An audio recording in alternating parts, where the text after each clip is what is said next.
right, let's get this thing up in the air. Get that U-joint replaced. We'll torque those wheels at the very end.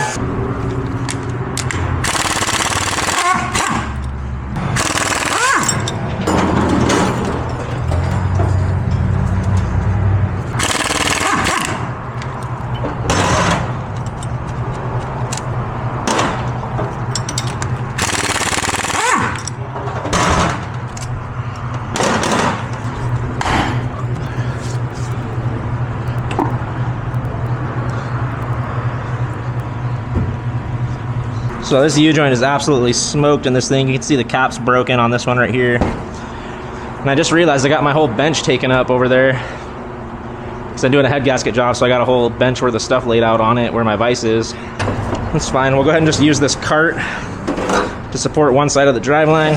I normally would lay it over on the bench, but this will work just fine, dude. First, go ahead and get all these clips out. I like to spray them with some PB Blaster first. Soak up a little bit.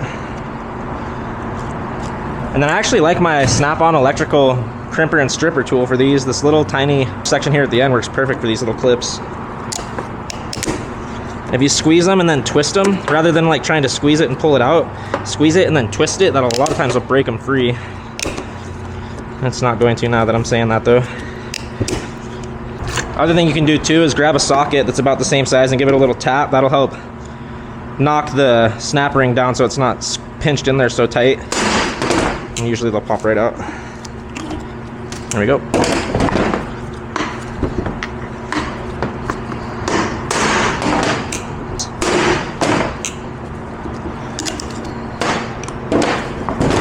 And we're not doing this rear U-joint because he said he had that one replaced pretty recently and it does feel tight, so we're going to do just this front one on this guy today.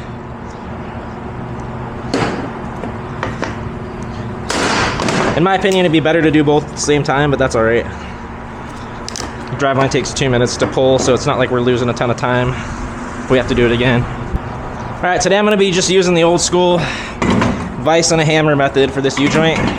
But basically what we're gonna do is hit the driveline on this side, which is gonna force that cap up and out of there. I'm just gonna use this cart with this jack stand on here to hold it pretty much level for me. Also gonna use I have cheap impact sockets. I'm gonna use one of my cheaper impact sockets to use as a driver. That way I'm not just denting the shit out of this driveline.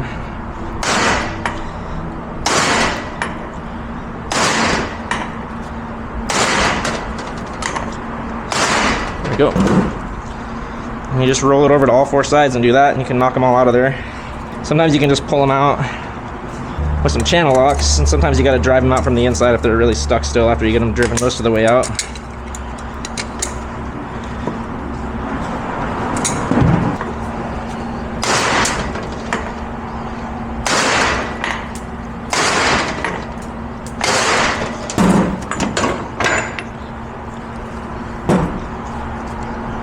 Beautiful, dude. Now the other thing you can do to separate them is use a tool like this one. This is just a cheaper OEM Tools U-joint separator, but it basically does the same thing except it uses a pulling motion. As we draw this collar right here, or this fitting right here, up with the tool, that basically is going to push this down through the bottom.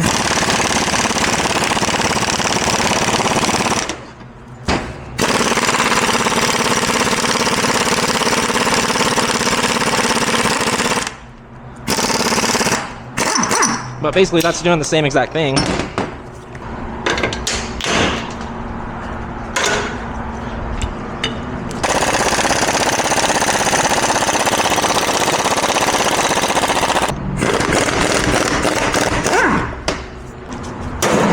And that way it works okay, but honestly I prefer just knocking them out with a hammer. It's way easier. Sometimes that is helpful, but I don't know, I'm more old school, man. All right, let's prep these to get the new ones in.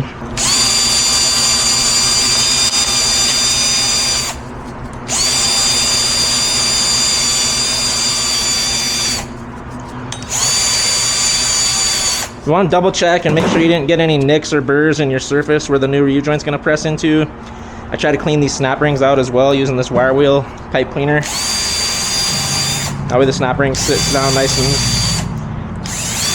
flush inside there.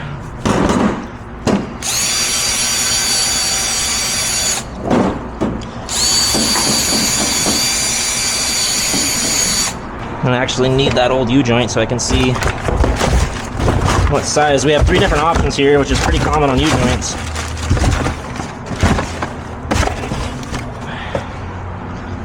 So we need to match this up and see what size we need here. Might even say on it, this is a Spicer 539. Sick. That's none of our options, so it's not that. Try to keep these U-joint boxes kind of clean because I'm gonna have to send at least 2 of them back, if not all of them, and get a whole different setup here. I think that's the right one, dude. It's the same on both sides. First try. All right, so there's a few different ways you can install U-joints. You can do the old school hammer and vise method. You can use a ball joint press. You can use a specific U-joint press. You put it in your shop press with the right fittings. But what I like to do is pull all my caps off and set them out. Set our U-joint on our plastic so we don't get it all dirty. And I'm just gonna use a little dab of grease in each one of these caps and use that to pack those needle bearings in so they can't fall out and slip down underneath the U-joint while we're installing them. And just get your finger down inside there and then roll it around. And that grease down inside there will keep all those needles from falling down. You don't want those getting sandwiched between the bottom of the cap inside there and then the end of that U-joint. And sometimes it can be kind of tricky to get them installed without those falling down. So this grease will just help keep those in place while you're getting the U-joint all pressed together. You don't want a bunch of excess in there. You just want it coating around the needles, because if you get a bunch of excess in there, it's gonna have to push out of the boots, and sometimes it can just make it more difficult to get the U-joint installed. So just enough to coat them. It'll hold them in place pretty well. And I'm just using the same grease that I would use to grease them up with, so they're pretty much going to be completely greased also right off the bat. All right, so typically what I like to do is go ahead and get my first cap installed.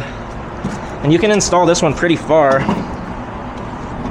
And I like to use the vise to kind of help press it in to get it started.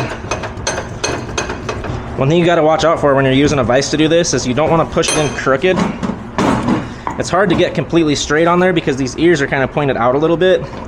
So you got to move the driveline around a little bit and make sure that it's pushing straight on that cap.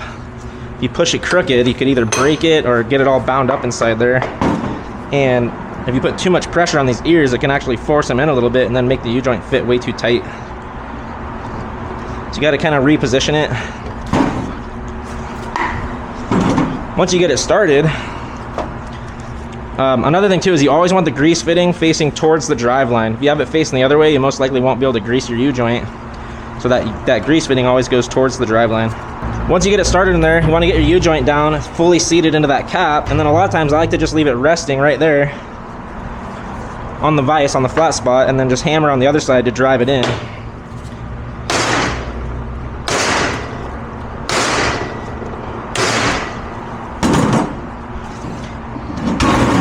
And you may not be able to get it driven in all of the way by setting it flat like that. So then sometimes I'll take a socket, set that under the U-joint, and then you can drive it up further up into that bore there.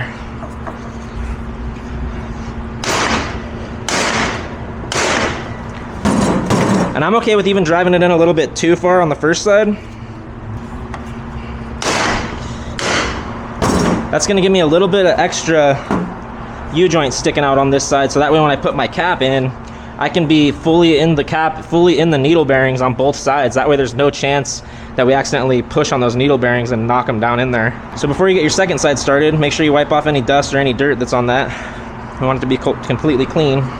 Typically what I like to do is go ahead and flip it over and then pull your U-joint out of the first side. Make sure it stays in the needles on that side, and then get it started on the needles on this other side, while at the same time getting it into your driveline, and then slide it back and forth and make sure it's in the needles there.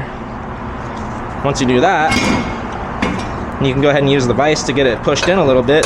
That way there's no chance while you're hitting it with the hammer to finish up that it's going to be knocking those needles down, because that U-joint will be holding them up in place. Okay, now my U-joint can slide back and forth. It's not bound up at all. We can go ahead and start knocking that side in with the hammer too. But before I do that, I'm going to go ahead and install my clip on this side. That way when we get that other side fully in, it'll bottom out against this clip. Having this cap pushed down a little bit gives us a gap in there to where we can get that clip fully seated without any interference on the cap. Now I can just flip this side over and go ahead and drive this cap in with a socket. with the bottom side resting flat on the bench there. And it's best if you can support the back of the driveline and hold it level.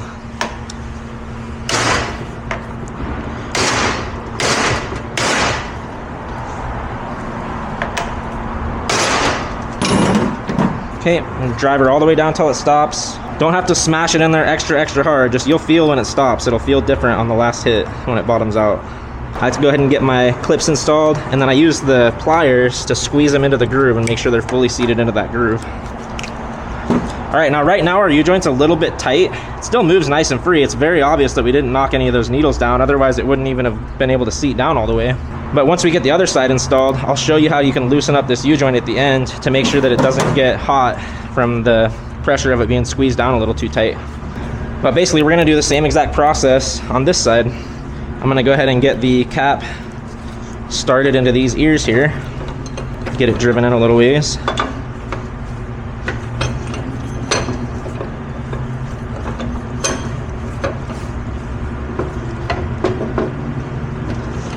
Okay, you don't want to go much further than this inside of this ear because we got to be able to get it started.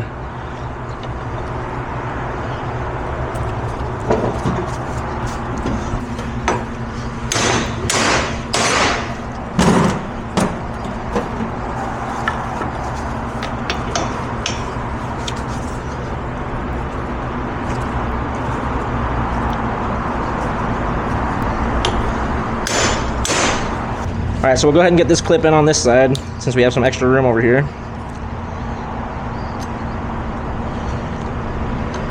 Make sure it's down in the groove all the way. Cool. I've got it pushed in a little bit further. That way we just got a little bit of extra space on this side for getting that cap on there without this side falling out. So I'm gonna pull it out about halfway. That way this cap goes into the U-joint, or onto the U-joint and into the driveline yoke at the same time. Then we can carefully work that in a little bit.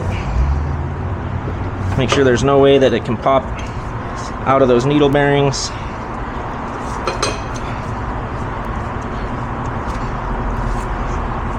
Sometimes you can just push them in nice and smooth with the vise like that. That works too. And then we'll just finish her off by driving it down in there with the socket till it bottoms out. Once you feel it bottom out, should be able to get your clip in on this side.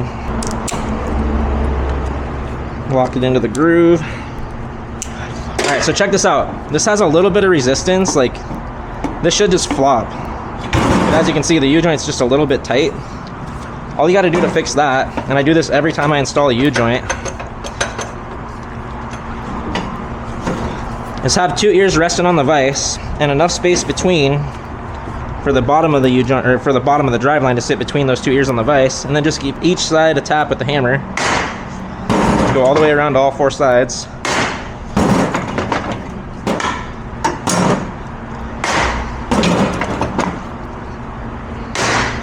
And what that's going to do is seat those caps all the way up against the retainers. But now check this out.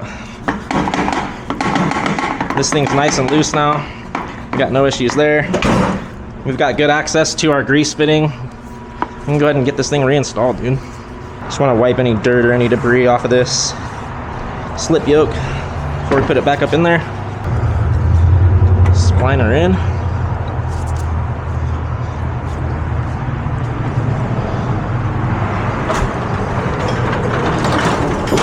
And reverse procedure. We'll get all our bolts back in here. This thing will be good to go.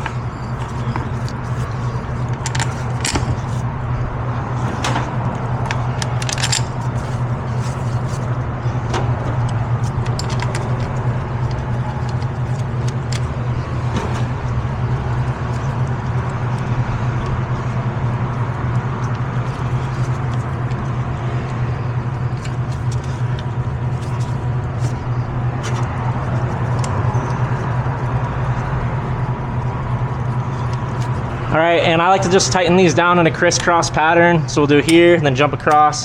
Just like if you're tightening a wheel down, we want this thing to sit down nice and flat on this yoke.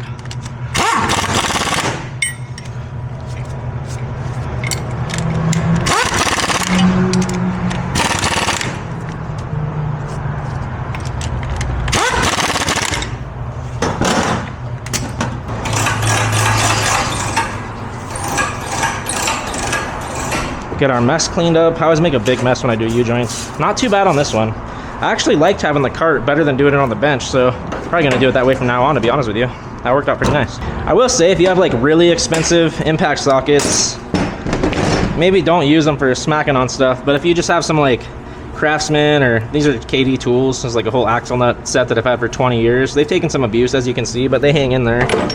But if I had like some really nice snap-on impacts, I maybe wouldn't be smacking them with a hammer all the time. You can see my 1 16". This is pretty much my wheel bearing hub remover. It gets really abused. But that's how I like to do them, dude.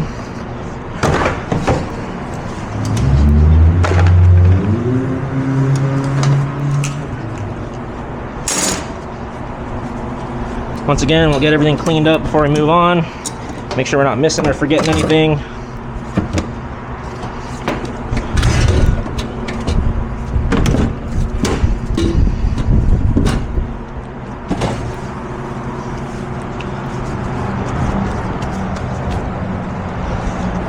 That's all there is to it, man.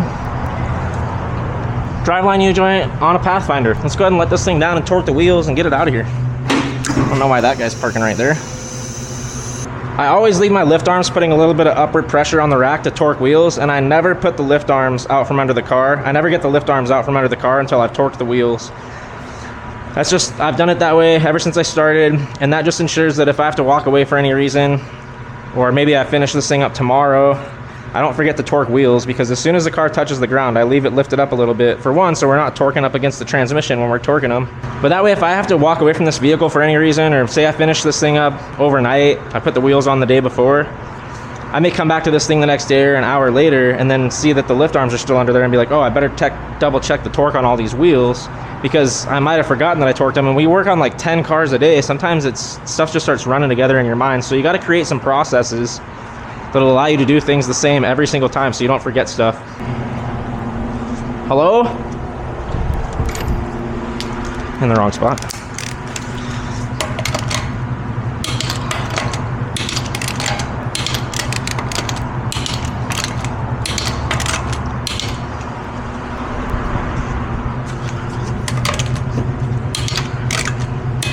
Hand torquing your wheels ensures that you get even clamping force all the way against the head of that rotor.